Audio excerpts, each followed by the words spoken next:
Joining me on the podcast today, a Diamond King himself, Mr. George Gomez. Yes, sir. Gomez Pine Straw. Man, good to have you. Thank you. Thanks for coming in. Appreciate it. Nothing to it. So, I'm going to start at the beginning. How long have you been doing the Pine Straw game, and how did it come about? Well, I started in 1997. I was a junior in high school, and I've always enjoyed, having truck. I always wanted a nice truck, and you got to pay for it. That's right. My mom and dad didn't give me anything, so I found a need in the community of, it's a natural product, so it was pretty easy. How were you acquiring it in the beginning? So first of all, at 17, I was in high school, so I had to go to school. I couldn't drop everything I was doing to start a business. So at the beginning, I had to purchase it because, it's the only way. Basically, purchasing the product would be the only way. But, that evolved with time. I went to finish high school, went to college, and then... Where'd you go to school? I went to St. Paul's, graduated from St. Paul's. Nice. And then I went to Southeastern. I didn't finish, but I went. And, that's all right. So once I started getting real busy, and then, I acquired land and then, leases. And then we break it and then we bale it and do the whole process. But at the beginning, no, I couldn't do the whole process because, it takes a lot of... So where are you sourcing this stuff? St. Tammany, Tangipahoa? Anywhere we could get the land.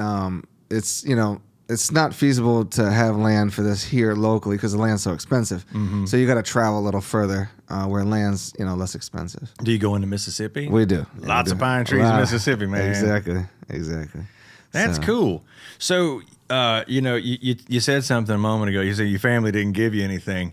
Now your dad had a restaurant here in Mandeville. He did. We had a it was Gomez, La Casa Gomez. La Casa Gomez. Yeah. I remember it, man. And so we started that in 1990. And loved it. I love the restaurant. Then I still see people. Man, we wish you could have your fajitas. And that's right. I like the restaurant business, but it's challenging business and the competition's real tough. Yep. And so my mom and dad had the restaurant, and I worked there. I grew up there. I waited tables, washed dishes, cooked. I did anything I had to do. I guess since 9. I started when I was 9 years old working. Dude, the restaurant business can prepare you for anything. If you can survive the restaurant business, you can do anything. I agree. My father had a restaurant for a little while.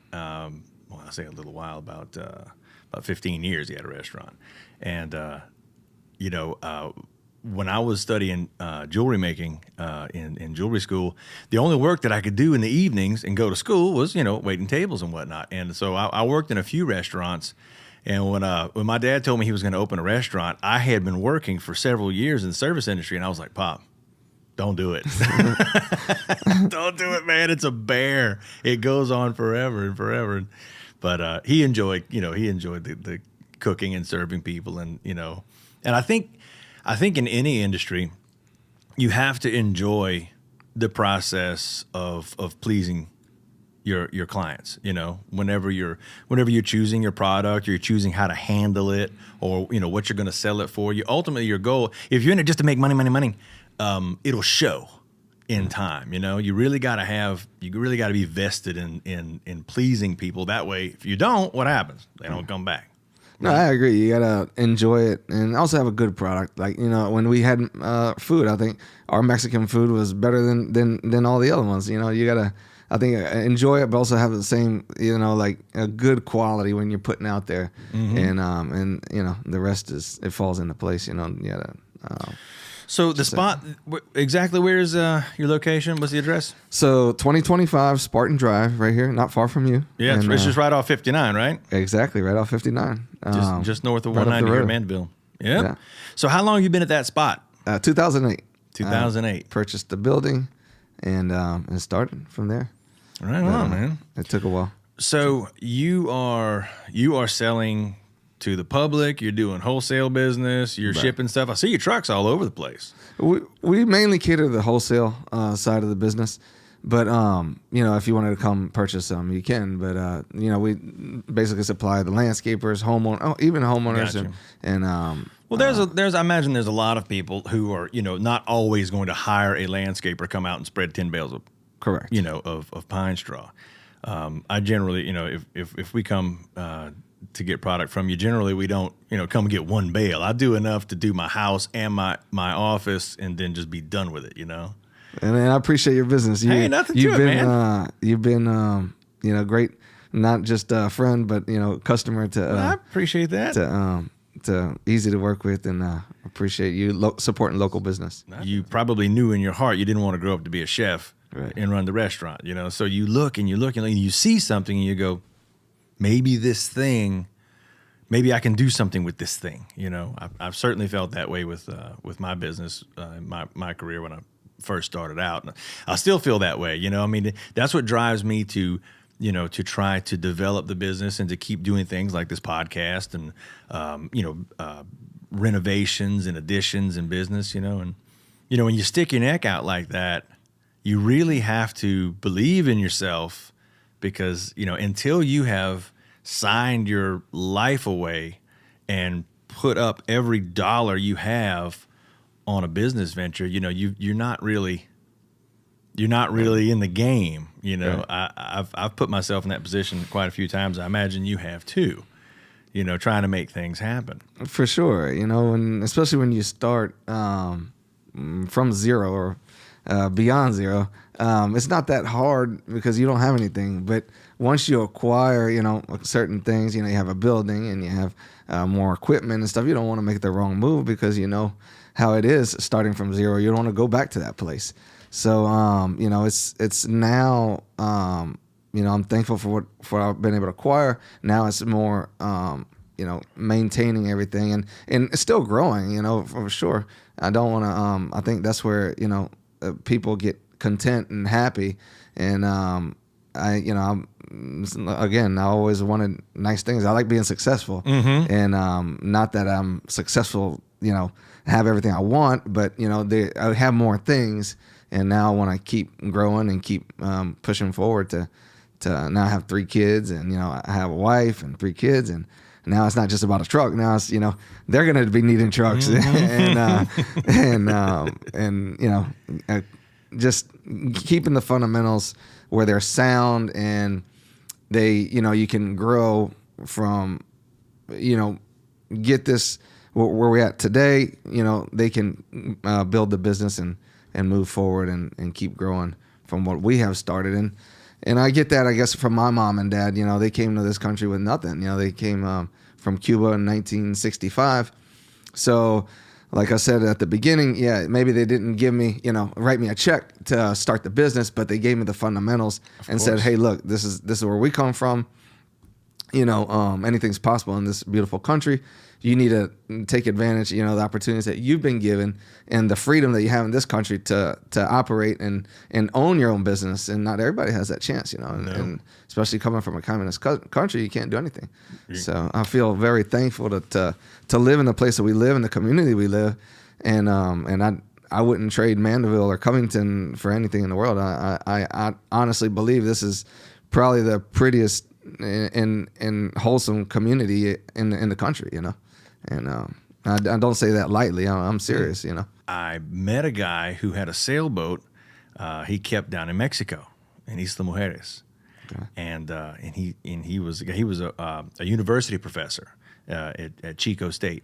He liked to go down to the Caribbean. That was his thing. And he was from Chicago. He spoke fluent Spanish, but had always just had this real strong connection with you know, Latin America. He just loved it down there and kept the boat there and would travel there when he was, you know, off from work as a professor.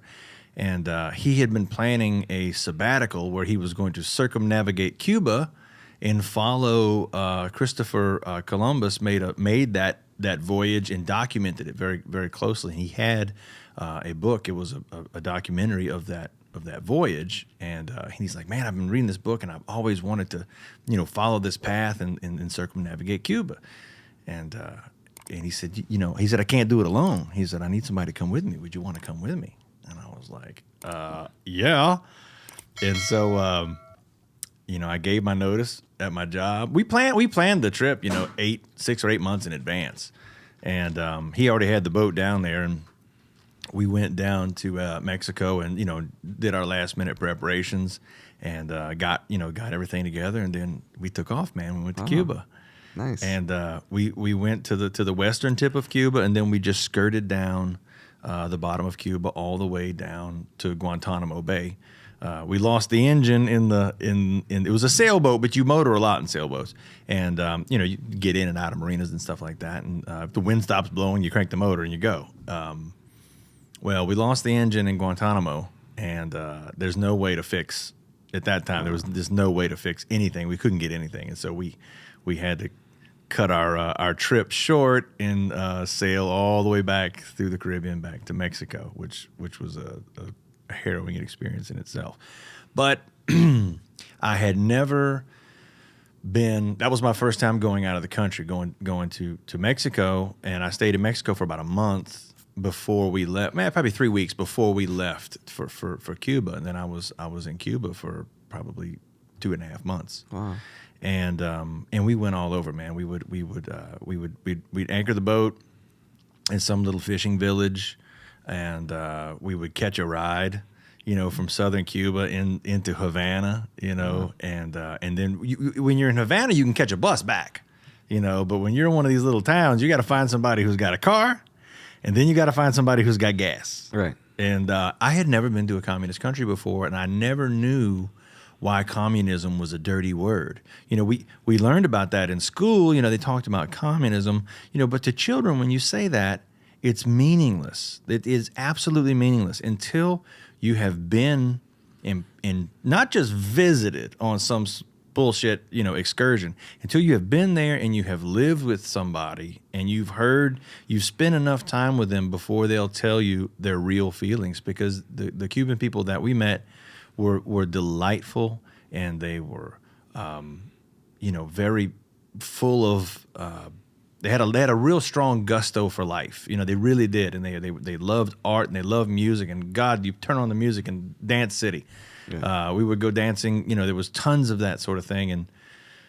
But when things would quiet down and you'd been around them a little while and they started to feel like they could trust you, then they would start to tell you their true feelings about what was going on. Oh, yeah. And nobody had anything good to say. No one. Right. And they would explain, this is what my life is like. This is what my experience has been like. And if I want to do this, I can't because of this. And what was tragic is a lot of these people were just very intelligent, well-educated people. They made an effort to educate themselves, and the Cuban education system is strong enough to they actually educate people, and then they go, yeah, but no, you can't do anything. And so the people they do learn, they have some education. It's rather contained because the propaganda is everywhere. It's in everything. Even the novellas, right? You're watching these stories, and this girl, she loves him, but he wants to betray Mother Cuba, so she can never be with him because he doesn't love Fidel, right? Right. And that's really, it's in the story. They put it in everything, man. They put it in everything. And then I remember I was like, oh, this is propaganda. I'd never seen it before. So anyway, it was a crazy, crazy whirlwind, eye-opening. I had been taken from one world and popped into another world, and it was an immersion experience. So I was there for quite some time, and I traveled the whole country, regionally. I didn't go to every town, but saw a lot of how people lived there, and then suddenly everything made sense. The ambition that people have when they carry their whole lives to another country, and then you come to the U.S. and when you hear people who came from someplace else talking about, this beautiful country, this place that gives me everything. I have all the opportunity in the world. And, you know, people hear that and they take it for granted because they don't know. You know, when you talk about your family and what their experience was, you know, do you know a lot about what their experience? Have they explained to you what the circumstances were and how that movement happened for them? Oh, for can sure. you speak on that for a little while? Definitely. In 1965, they actually had the choice of leaving the country, and my grandfather's like, you know, he saw the writing on the wall. I mean, this thing's not changing. It started in 1959, so it was about 6 years in, and nobody wants to leave. You know, he had his own company. Basically they ground up corn is what they were in. So he'd sell the corn, you know, to eat, and it's like a grist mill is what it is now. So they use the corn for like grits and all that stuff, you know. So I mean, he was, you know, a farmer, but I mean, he did very well for himself and had everything, you know, had a house and had a career in business and all. But when he saw that, you know, the government would give you, let's say 100 pounds of corn, and that's not enough to feed your family, you know, to where he can. So they basically, in essence, they say you can't work, but they limit the amount of production you can do, and you see that production, it gets cut down, and you can, you know, barely eat. So he's like, no, we got to leave this country to, you know, to be able to survive pretty much. And that's what they did. They came to, they took the flights from Cuba at that time. You could, you fly out and you fly from Cuba to Miami, and from Miami, they, my aunt realized, you know, Louise, you know, she didn't want to land in Miami and be like, well, everybody knows us here in Miami. I mean, you know, they had nothing, you know, 3 pairs of pants and 3 shorts and 3 shirts, and you know, didn't want to be where everybody knew him. She's like, no, let's go to Louisiana. It's right in the middle of the United States. You know, if we want to go to Miami, we could visit, or if we want to go to California, you're right in the middle, and you know, let's go there. It's not hot. It doesn't snow, and Was that around? I mean, it's not cold. Was that around the same time? Yeah, they only stayed in Miami for like 4 or 5 months. Yeah, that was good thinking, man. Yeah, that was forward thinking to say, you know what, this ain't the place to make our roots. We need to go to some place that's going to give us, you know, a newer opportunity. Because you're right, everybody was landing there, and the place is full of Cubans. Cool. I go to Miami often, and I love the Cuban culture there. You know, I enjoy it. You know. But I could see you wanting to say, no, this ain't the place for us. Let's go a little bit further. So at the time, my grandfather was older. He was 64. So they landed in New Orleans, and at 64 years old, I mean, not many people will hire you. And so my dad was 13, and my dad's like, well, let's get lawnmower and start cutting grass. And they did. They started cutting grass. And That was in the city? In the city, yeah, in New Orleans. Yeah, they lived by Robert E. Lee in New Orleans. Robert E. Lee and Paris, I think. Right on. And but yeah, they so cut grass, and then my dad opened up an auto parts business. It was successful, and with auto parts, and then they just work. I mean, work is part of Gomez. Well, dude, that's most. You know, you make your own luck, right? Right. And most of the time, you see these people who make something themselves and they're successful. There's this natural inclination to work. You know, it's not all rats. I go to work. It's you wake up in the morning, you go, man, what am I gonna do? You know, what am I gonna do today? Right. You know what? I'm gonna finish a thing. It started yesterday, and then I'm gonna see about doing this thing. And that's not something that's not something you have to. Some days you have to make yourself do it, right? But most of the time, I grew up from working people too, and so we never viewed it as a hassle. We always felt like we were lucky that we had work to do and we had something to go and aspire for. You know, Look forward. If people have this strange relationship with the notion of work, like, you know, they look at it, a lot of people look at it like it's something bad, you know, especially young people. You know, I can tell you honestly, here in Mandeville, you know, there's a lot of young people here, and Things have changed over the past few years. When my mother and father came to Mandeville, they had French Market Produce. That was like in 1995, 96. And then a couple of years later, they opened French Market Seafood, within the same business. And then they had seafood and produce. And then they had a restaurant, So my old man and my mom had their hands full for a lot of years, but they loved it. They came 7 days a week.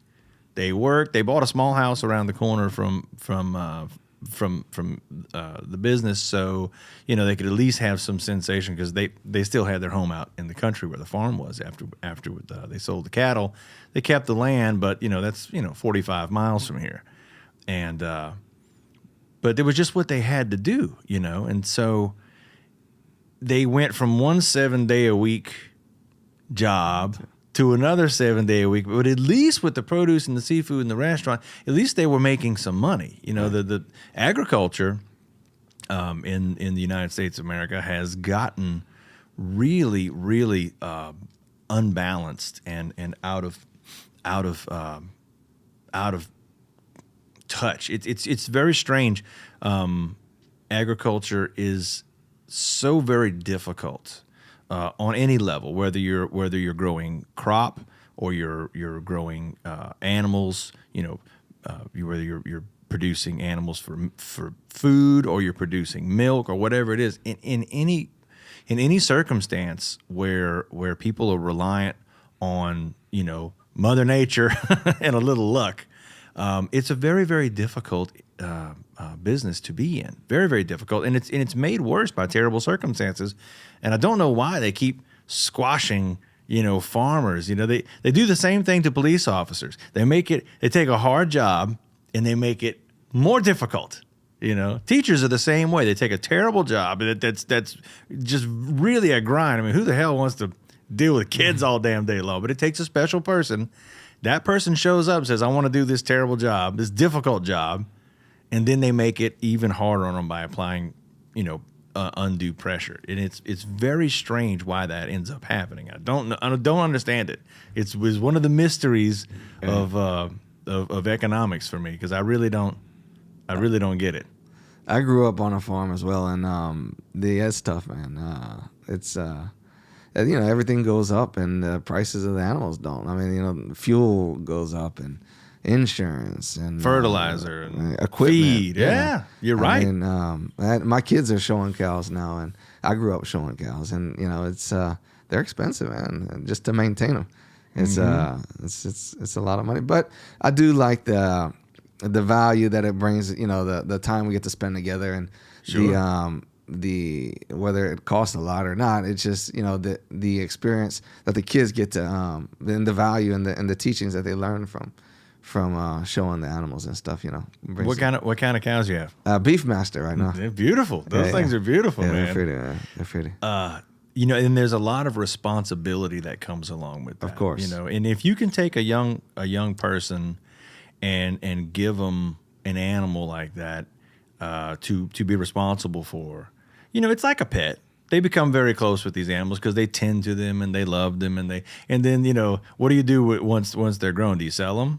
We do. See, and so there's a beautiful lesson there, in that this young person has given it their all. They have loved, groomed, fed, cared for, just inspected a million times and become so intimately and beautifully familiar with this creature, and then you have to let it go.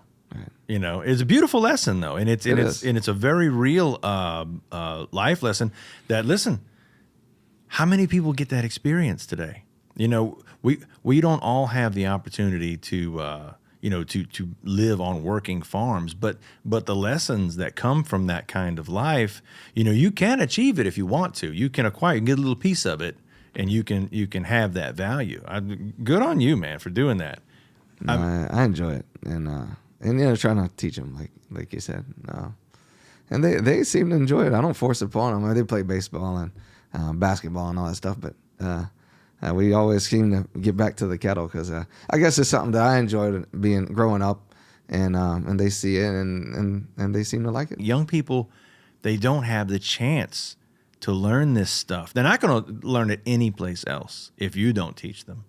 But how many parents have the mental wherewithal themselves to say, you know what, I'm going to do this so that my kids can learn this. You know, a lot of people want to do it, but they themselves don't know how to get started. You know, it's a real, I think it's a real separation from as people the way we used to live. You know, I mean, how many people were involved in agriculture, 50 years ago? You ask people, I talk about farming and stuff like that with people all the time, and everybody, my grandpa was a farmer. My uncle had cows. My uncle had pigs. My dad used to have goats. We used to raise corn. We hear all this stuff. How many people do you know now? Right. Where did all that stuff go, man? Right. Yeah, now I remember my dad telling me they have a dairy farm when y'all had the produce market, and I was like, that's pretty cool. In Mandeville, I don't think there's been a dairy farm, but I know the dairy farm wasn't here in Mandeville, but I mean it was close by, wasn't it? It was in Tangipahoa Parish. Okay. Our farm was in Husser. A lot of people know Husser now because of Covey Rise. Right. They built Covey Rise. I don't know what year it was. It was probably, what was that? Must have been in the early 2000s they did that. But a lot of people discovered Husser because people were going there to go shoot or to go have some sort of event there. And but yeah, man, Husser was all dairy farms. I mean, it was literally one farm connected to the next. If you look, you just went from one to the next to the next to the next, and oh geez, I mean there's only a handful left. Yeah. There's only a handful left. My cousin still operates a very large dairy farm in Husser. We have a few family friends who still have farms, but man, those people, they have worked and they have played their hands so carefully. That's when I knew that there was no chance for agriculture for me. First off, I didn't really love it. We did it because it was our life. Me and my siblings, we all worked, we all had our responsibilities. All summer, I'd come back from summer, and some of my friends at school, they're like, man, we went to Gatlinburg. We went to Florida. I baled 1,000 bales of round bales of hay and got it all in the barn. It never got rained on once. And they're like, whatever, Right. And then, after we got all of the hay baled and we got it all in the shed and we fixed all the fences that were broken. That's what we did in the summer. We fixed fence and we baled hay. And did maintenance jobs around the farm. And after we finished all of that, my dad would take us to Grand Isle for 2 days. And I was just like, this is the life. I thought I was on top of the world, 2 days, 2 whole days of nothing but fishing. It's great. But, I never, saw myself once I got a little older. As a young person, I remember thinking, I could do this. But after I got a little older, once I got high school age, I was like, yeah, this is not this. I don't think this is for me. And when I saw my parents struggling to make ends meet, when I saw them I saw my mother and father standing in the kitchen, looking at bills, going, what are we gonna do? And I thought, God, if they can't do it, my parents were so careful with their money and they worked every day and just they put so much effort and thought into this. And I know most farmers do as well. You won't last long if you don't. When I saw them doing that and I could see it slipping away from them, I said, okay, if my dad can't do it, I sure in the hell can't do it. Yeah. And so that was when I remember the light bulb went off. I need to start looking for something else to do that's my own. And I discovered the notion of jewelry making when I was probably 19 years old and have been pursuing it ever since. But, the people and that was 30 years ago. And so the people who stuck it out and stayed, I mean, my hat's off to them. I don't know how you, well, I do know how actually. Their only options were to try to grow. So they bought more cows, they bought more land, and they developed their operations so they could try to produce more product to try to offset, you know, some of the tough times, right?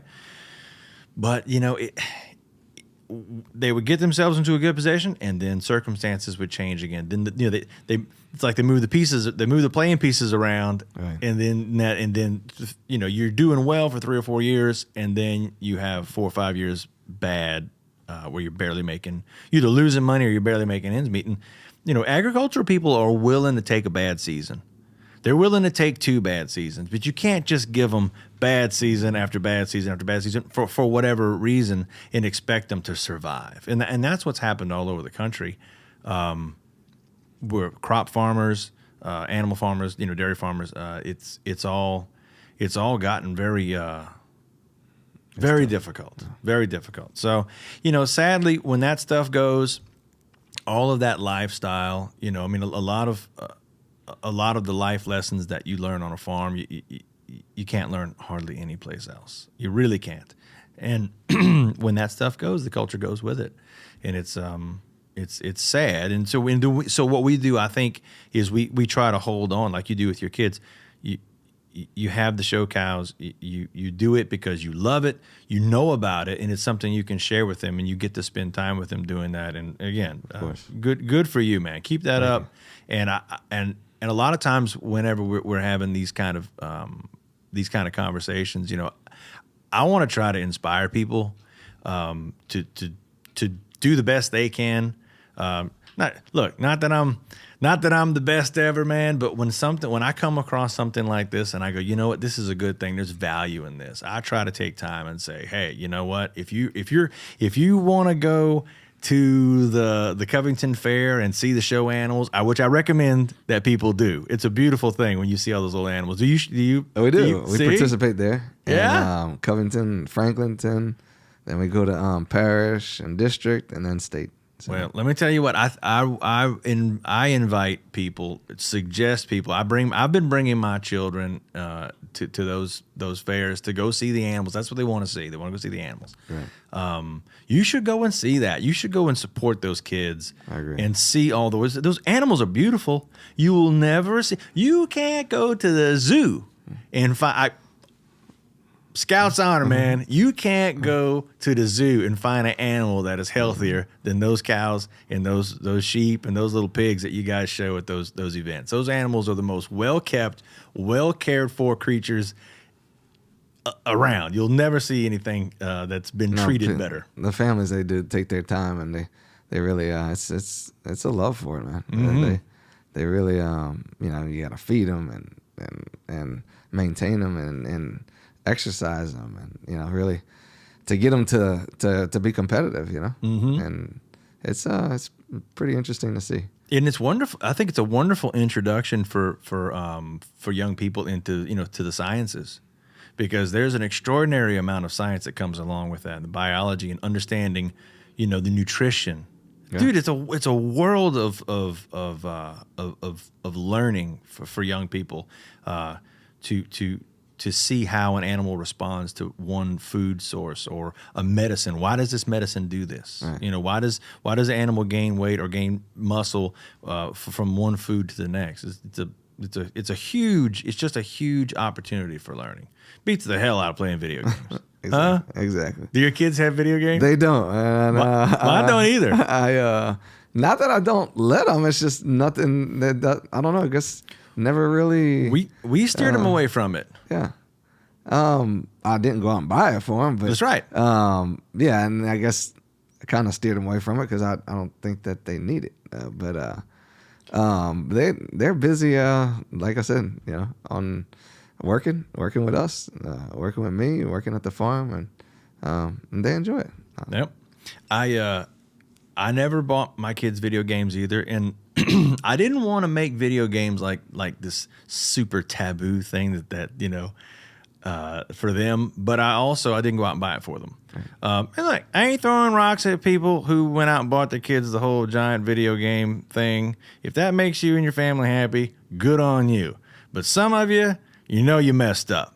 Yeah. You're looking back now and you're going, I messed up. Well, it's never too late to change. You can always try to do better. But I told my kids, I said, look, if you want a video game, go make some money and go buy you one.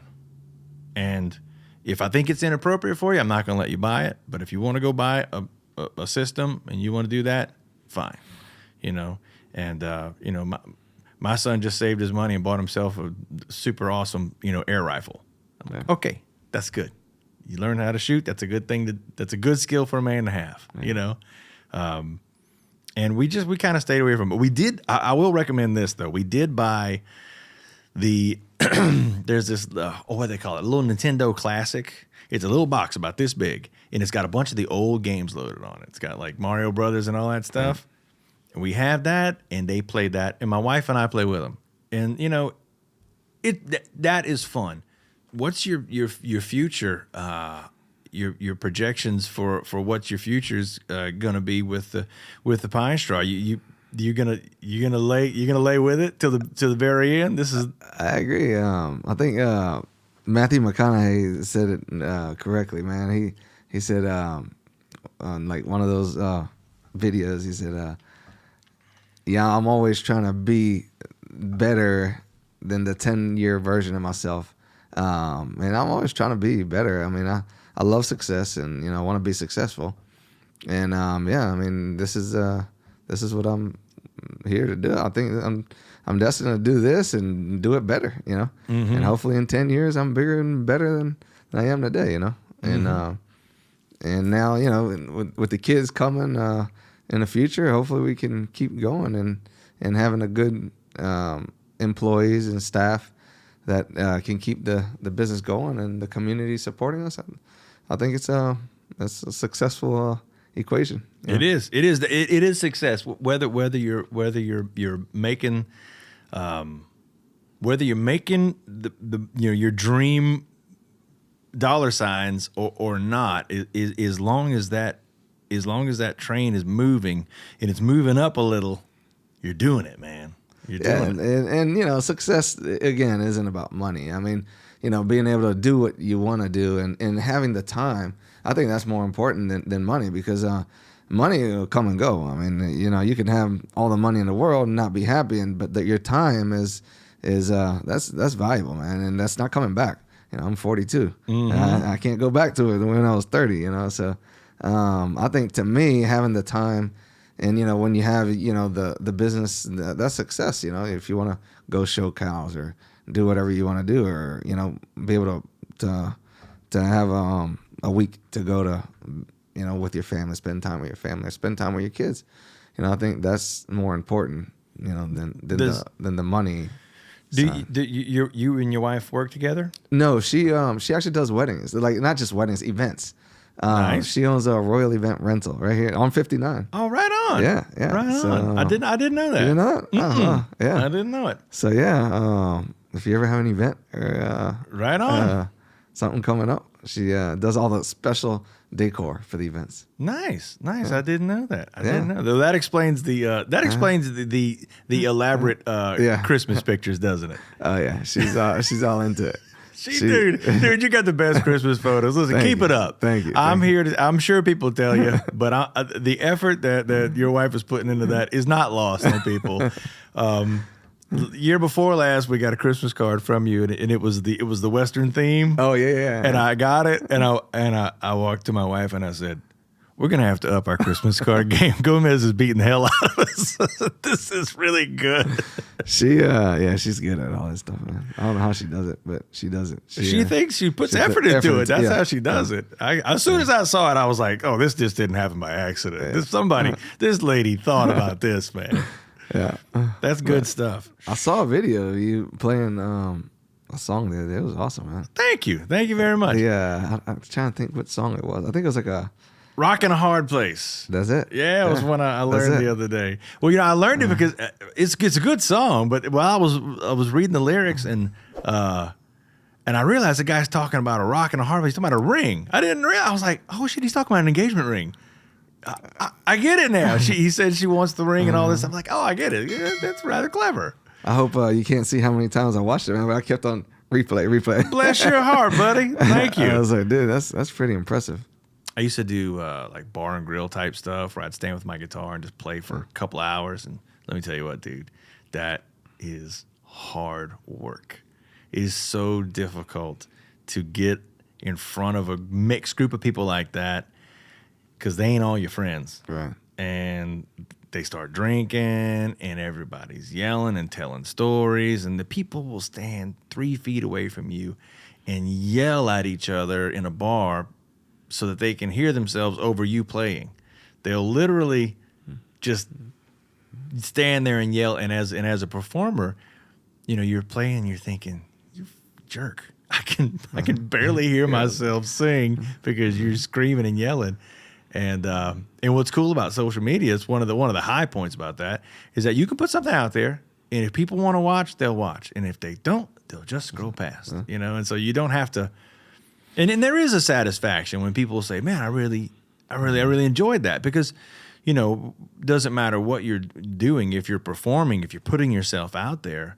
I mean, you take a certain amount of pleasure from the act of doing it, but there's another. It's the afterward, after you've done it, and people are coming up and they're smiling and they want to shake your hand. They go, "Man, I really love that song you did. It's my favorite song," you know. And it's, you know, I didn't write the goddamn song, but I still, you feel a sense of pride and accomplishment, and so that's you know, that's all the fun in that. I loved it, man. Well, thank you so much. You got talent. There's actually a group of guys that go. You know where the beach house is? Yeah. On Fridays, there's a group of guys that meet on the second story of that building, and they sit around in a circle, and they got guitars, and there's a guy who plays the mandolin, he plays the harmonica, and there's a guy who comes who plays the violin beautifully, and they invited me to come and play with them last Friday, and I went. I brought my son with me, and we sat around a circle, and we would take turns. We'd go one person to the next, and you play any song you want, and the other guys will either, if they don't know it, they'll just sit and listen, and the guys who might be familiar with it, they'll jump in and play a little bit, and cool. Oh man, it was so much fun. That's on Friday. Now they don't. They have room for people. There's seats and stuff, you know. But usually when you do these things, it's, you know, it's just the musicians show up, you know. But I think it'd be cool if people came to watch, because it's very, very genuine, very sincere playing, and it's not. These guys aren't. We're literally sitting around playing for each other. We're not trying to be cool. We're not trying to, you know, get tips or meet chicks. There's none of that. We're just sitting around playing the songs, and it's a great time. It's really good. So I still get to play a little bit, but my motivations are different. You know, I don't need a crowd of cheering crazy fans. You know, I'm happy with a couple of old guys clapping for me because I did a Willie Nelson song well. George, listen, thank you so much for coming and speaking with us, and I appreciate your candor and your sincerity. I appreciate your business and your friendship as well. And man, I wish you nothing but the best of success with your business endeavors and with your family. And you know, man, I really think you're doing it right. I think you're an example for business people and for fathers. And happy Father's Day, by the way. Happy Father's Day. And I just keep it up, man. Keep it up. You come and see me anytime you need me for anything. I'm here for you. Thank you for coming. Likewise, Aaron. Thank you. Nothing to it, Appreciate man. it. All right. Hey, listen. By the way, this brings me to another thought. If anybody watching out there, you know somebody who's doing it right, who you think needs to be recognized or honored, or you think they would enjoy coming on the Diamond King podcast, shoot us a message. Leave something in the comments. Send us a smoke signal. We're easy to find. Thank you.